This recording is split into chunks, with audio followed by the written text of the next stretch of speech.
this is so hard. Oh my god, what is this?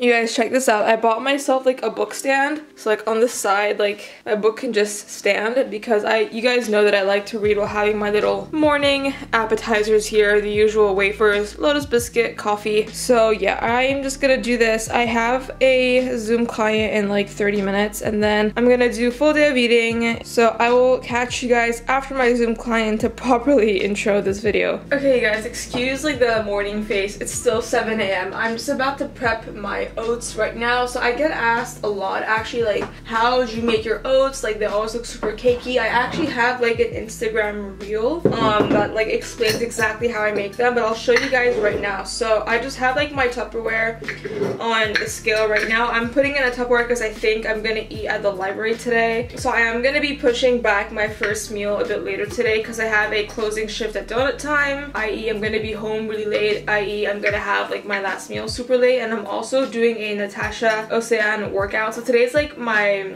rest day, so I'm not gonna lift, but I really wanted to try this workout, and I was like, let's do it on a rest day, because if I do it post workout on any other day, I just get like super lazy. So stay tuned for that. I'm gonna do that right after I train my Zoom client and before I eat, because if I have my oats first and then do like a 15-minute HIIT workout, I will die. Like, I will probably throw up. So I'm probably gonna have this like after I do the workout and go to UCL. So I'm just gonna prepare it right now in Tupperware. So I have 60 grams of oats in there, and then this is the protein powder I use. I get asked a lot. It's the PhD Smart Plant Protein. People ask me like, why don't you use the HD Muscle one? The HD Muscle one isn't vegan, unfortunately. Like, it's a whey protein powder, so I haven't tried it, but I've heard really good things. Like a lot of people just saying it's the best whey protein powder they've ever tried. So if you guys are looking for new like whey protein powder, definitely check out HD Muscle's Pro HD. I'll leave a link in the description down below if you guys want to check that out. So I'm just adding in just 10 grams of protein powder.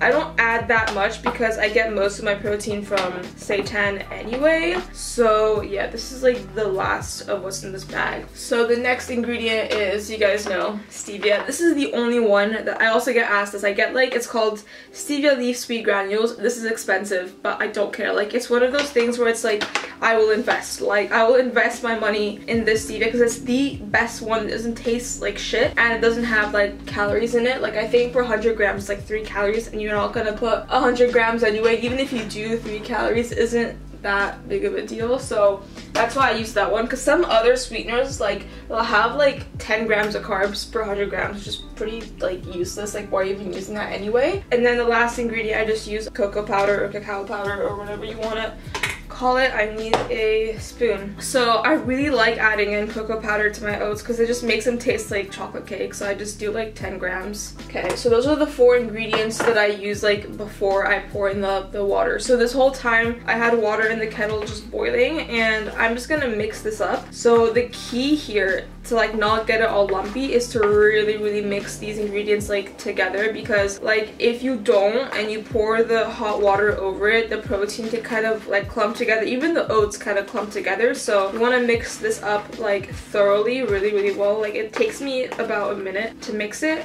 and then next step is to literally just pour some boiling water over it. Like, I go a bit overboard with the water because if you cook your oats long enough, they do actually absorb all the water, and that's how you get like the maximum volume, if that makes sense. Because a lot of people, they don't put enough water because they, at first glance, it seems super watery, which is normal. Like, the oats haven't absorbed anything yet, they haven't cooked yet. So like, if you don't add enough water, they don't expand enough, and then you don't get as much like oats in terms of like volume, right? To make this more voluminous, you can add like shredded zucchini, but like, I'm lazy. But one of my flatmates, she always adds like shredded zucchini to her oats to like just make them more voluminous, and she swears by it. So definitely try that out if you're like, you know, if you're craving a bigger bowl of oats. That's like, I can do a bit more water. I don't use like almond milk or whatever, because like, why waste macros on using like a plant milk to cook your oats? It tastes fine with just water because of the fact that I have like stevia, the protein powder, the cocoa powder. Like, they just make it so tasty that I don't feel the need to have to use like milk to cook my oats. So you're just gonna mix that and make sure that there's no lumps at all. I've never made like such an elaborate tutorial, guys, of how I make my oats. Wait, what time is it? Because I have my client soon. Alright, cool, I have 8 minutes. Okay, and then Next, we're gonna microwave this. The key is to put your microwave on like a medium setting, or if you have it in watts, I think 400 watts is pretty good, so something that's like quite low. And then I'm just gonna stick that in there for like 4 or 5 minutes literally, and every minute or so you want to take it out and like just mix it. Alright, so as you guys can see, I don't know if it's gonna focus, but basically it's just like really thick right now. And yeah, so what I'm gonna do is I'm gonna add my 15 grams of Biscoff spread in there. It's actually crazy how little 15 grams is like to the eye. That's why like these jars are so dangerous. Like if you're just spooning Biscoff spread or like peanut butter out of the jar, then like, you know, you're pretty much just setting yourself up for failure, because you can be eating like tens or dozens of grams of this without even realizing it. Like this is 10 grams and that's like a teaspoon, and 10 grams has like 60 calories. I'm just gonna add that into my oats. And then like the final element to making these like really nice and cakey is you want to just put them in the fridge for at least 30 minutes. I'm not gonna have these for like a few hours, so that's fine. And that just lets like the oats just set and like they absorb so much more water, and then it becomes super cakey. And I microwave them after they've cooled down, so like I can eat them warm, but the texture is cakey. That makes sense. But yeah, I'm gonna go train my Zoom client because I think I'm like a minute or two late, and I will catch you guys later. So guys, a lot of you asked me if I would try a NATACHA OCÉANE workouts. If you guys don't know who Natasha is, she's amazing. I've been watching her on YouTube for like I think 3 or 4 years now. She's like one of the people that really inspired me to eat more, to stop being like super restrictive with my food. Even though I am a competitive bodybuilder and I do purposefully restrict my food when I'm on prep, it's more just like I don't see food like through emotions anymore. I see calories as like numbers and like data, so she's really helped me with that. So this style of training is very different to the style of training that I do. You guys know, if you follow me, I do bodybuilding style training, so yeah, my main goal is to like add muscle. I will do a bit of strength work here and there, but mainly I do things for hypertrophy. And what I love about Natasha is that she's so honest and she says things the way they are. Like I think there was one video I watched from her where she was like, guys, the training and the workouts that I post now are not what built me the physique that I did. She says it herself. She had done years of hypertrophy training, strength training, you know, a bit of bodybuilding style, a bit of strength work to build her physique. Guys, it's a lot harder to build muscle than to maintain it. So all the workouts she's doing now are more like HIIT, plyo, functional, you know, and those are like good for you, but for me, they're not for my goals, hence why I don't do them. But I thought I would give this a try. She's one of the very few people on the internet that does actual HIIT workouts, because a lot of these other YouTubers will say that it's called HIIT, but they do just like moderate intensity stuff. Her stuff is difficult, hence why the rest period is like 30 seconds after 30 seconds of effort, right? So I'm gonna do this 15-minute fat burning HIIT workout with no equipment, which is great because we're all in lockdown right now. So if you have absolutely no equipment and you want to get sweat on,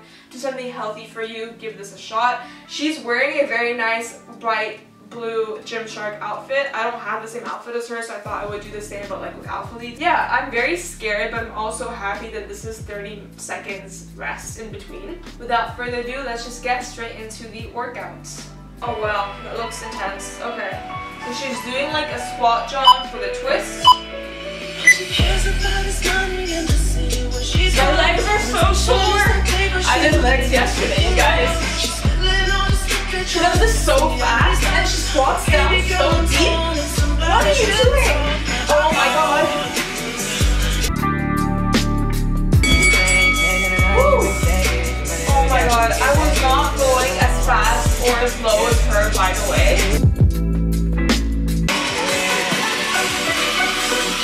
Oh my god, what is this?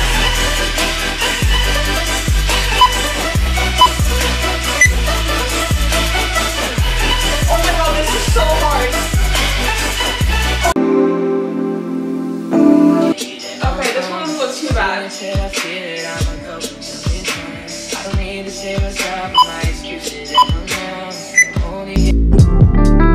That was like the least difficult one so far. Oh my god. What is happening?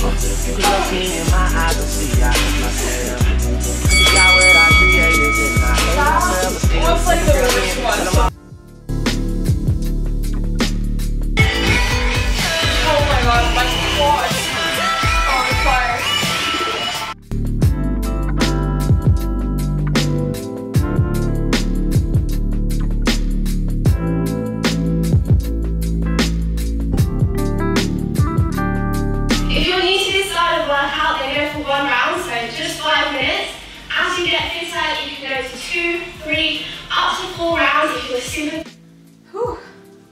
Okay guys, that was a 15-minute workout done. I'm not gonna lie, I was expecting a lot worse. It looked a lot harder than it was. So here's like I'll first give you guys like my experience. So obviously the first round, I was swearing a lot and I was like, what the fuck? Because obviously I wasn't used to those exercises. I didn't know what to expect. And they require a lot of like coordination. So the first round was a struggle in terms of me just figuring out the exercises, and I'm like, oh wow, what's happening? Second round, I got the hang of it. I was like, okay, cool. Third round, I could push a bit more because my body kind of got used to the exercises, like from like a mechanical standpoint, like from like what I'm supposed to be doing, like from a coordination standpoint. I didn't find that very difficult though. Like it felt hard sometimes, but it wasn't like not doable.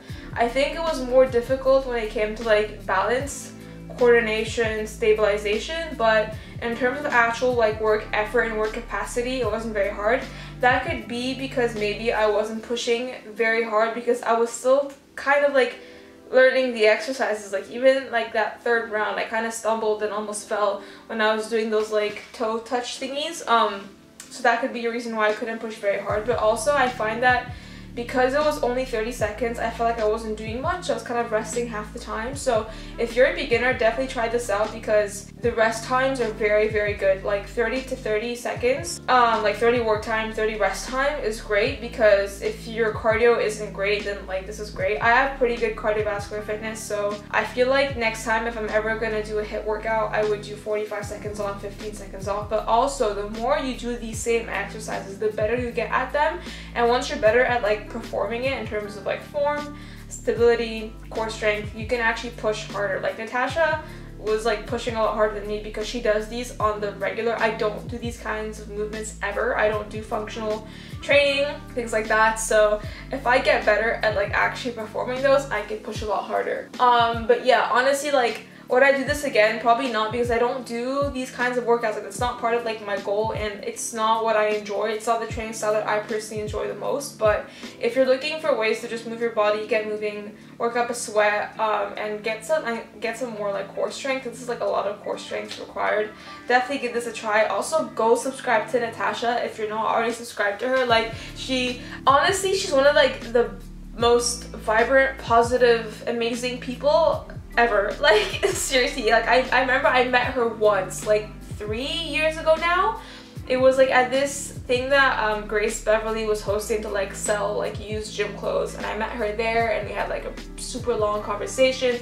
She's just lovely, and she's also so intelligent. Like, a lot of her videos, she does like explanations, like all backed up by science, and like she doesn't just read the abstract, guys. She reads the whole like paper, you know, like she knows what she's talking about. And her videos are entertaining, and she's just a ray of sunshine. So yeah. That being said, I'm very hungry. I haven't even had my first meal yet. I still need to get ready and go to UCL. So I'm gonna do that right now, and I will see you guys at my first meal, and then I'll document what I eat today. I have a shift at donut time, like I said, so it's gonna be a long day, but I'm ready for it.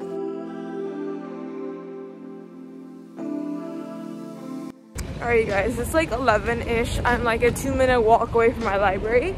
I never pushed back my first meal this late, but I think this is a new strategy I'm gonna start to adopt on days where I am resting, so I don't have to worry about like pre-workout meal, post-workout meal, but also like where I'm at donut time, because my main issue is obviously I get hungry in the evening.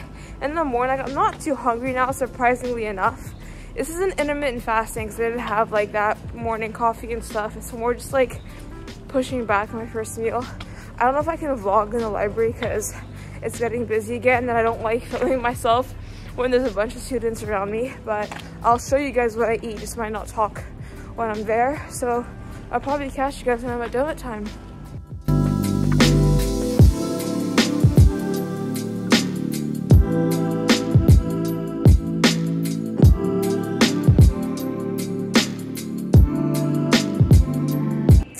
Alright, you guys, I'm currently at Covent Garden donut time, and it's actually my last shift here for a while. I got a call from my manager earlier, and he said that they're going to be closing this store. They might keep some other ones open because it's so dead, obviously because we're in the 3rd national lockdown. So yeah, my last time here selling those donuts. I already packed a box of donuts that I'm going to have at the weekend for my cheat meal because I just feel like it. Not gonna happen for a while. And I'm just having my second meal of the day right here. So I have 100 grams of green beans, some rice, and some seitan. So yeah, it's almost like 4 p.m. now. Again, quite late, but I'm here till like 9:30, so I'm trying to space out my meals really well.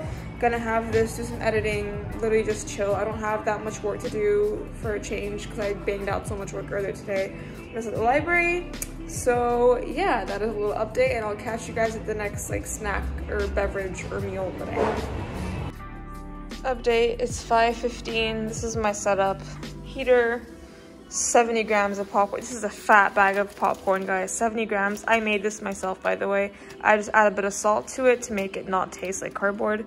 And then I'm just working on some IGTV content on my computer. And yeah, just trying to not freeze my ass off, basically. Okay, guys. Next meal, super boring. 200 grams green beans, serving of seitan, and this little soy. She calls me soybean. So cute. Hi, soybean. Hi. How are you? Good. The background is so aesthetic. Wow. Alright, you guys, so it's like 10 p.m. I just got home. I'm freezing. Like, my feet are frozen. But to be honest with you guys, this is the first time in a long time where I've been able to manage my hunger, like, just fine throughout the day. And, like, I know it doesn't seem like a big deal, but to me it's a huge deal because I've been struggling for so long. So yeah, I'm really happy. Like, I just managed to not like go over my macros today, or like just snack mindlessly on like donuts while I was at work. And just, yeah, I don't know what it is, like just like a switch kind of clicked off in my head since like last week. So I've been like on top of my shit, which is great. And also, like, just a disclaimer, I just realized of all the full days of eating I've filmed and uploaded, I never made a disclaimer saying like, yeah, I'm showing you guys what I eat just for like ideas and inspo, but in no way, shape, or form will anyone be able to attain like a physique like mine by eating the same as me, because everyone's different. We all require different like amounts of protein, carbs, fats, and all that. So just like a disclaimer. But I'm about to have my last meal. You guys know the drill, same as my first meal, my protein oats. Since my fats are a bit higher these days, I do add peanut butter to them, so I'm just gonna put that together. So I'm just going in with some low-calorie vegan ice cream right here, and then I'm gonna do a drizzle of peanut butter. I'm gonna add in some sprinkles just to make things a little bit more fun, a bit more colorful. And then just a splash of hazelnut milk. This is like the best combo ever. And that is it for today's full day of eating, guys. Let me know if you enjoyed it. If you did, please give the video a thumbs up and subscribe for a lot more content. I have so much more free time now, so I'm going to be making loads of excited content, so stay tuned for that. Let me know what you guys want to see as well. And until next time, bye guys!